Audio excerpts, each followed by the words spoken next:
Di dalam Gua Puteri, saya nampak sesuatu yang tak sepatutnya berada di dalam gua. Bentuknya seperti dua manusia sedang bersanding. Tetapi ia bukan manusia, ia batu. Malam itu, kamera saya hilang fokus berkali-kali.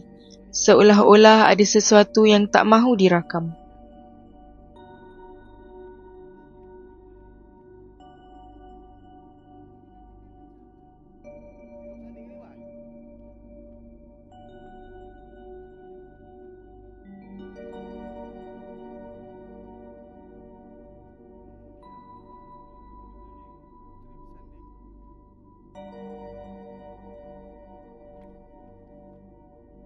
Semakin dekat, semakin jelas bentuknya.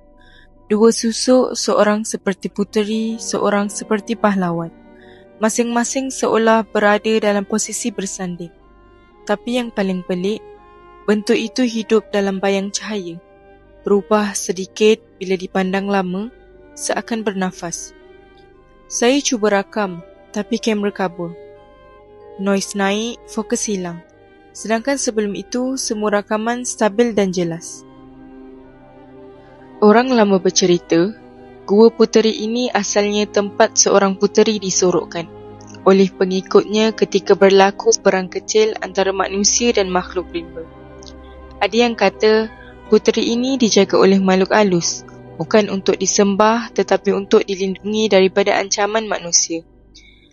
Versi lain pula mengatakan, beliau disumpah menjadi batu oleh sang kelembai, makhluk besar yang terkenal dengan sumpahan kerasnya. Namun, bentuk bersanding ini menimbulkan satu versi lebih tua. Puteri itu tidak disumpah seorang diri, dia disumpah bersama kekasihnya. Di banyak lokasi keramat Melayu, ada benda yang hanya muncul kepada orang tertentu, bukan semua. Dia dipanggil penzahiran atau manifestasi penjaga tempat. Ada orang masuk gua ini tak nampak apa-apa. Ada yang nampak hanya batu biasa.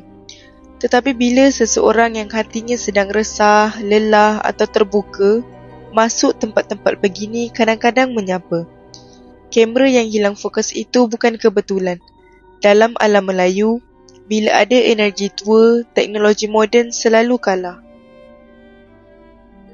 Dalam adat Melayu lama, bersanding bukan sekadar perkahwinan. Ia simbol penyatuan dua jiwa di antara dua dunia, dunia manusia dan dunia gaib.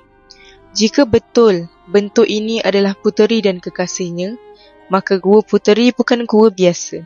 Ia mungkin makam memori, tempat sumpahan atau tempat penjaga-penjaga lama masih setia menjalankan amanah. Apa pun jawapannya malam itu, Nairah menyaksikan sesuatu yang tak semua orang dapat lihat. Gua ini menyimpan kisah yang tidak diceritakan dalam buku. Kisah cinta, sumpahan dan penjagaan dari alam yang kita jarang fahami. Inilah rahsia Gua Puteri. Jika anda mahu lebih banyak pendedahan seperti ini, tekan subscribe, aktifkan loceng dan kongsikan warisan ini kepada generasi sekarang dan generasi yang datang. Kerana bangsa yang lupa asal-usulnya akan hilang arah, tetapi bangsa yang mengenal akarnya akan bangkit semula.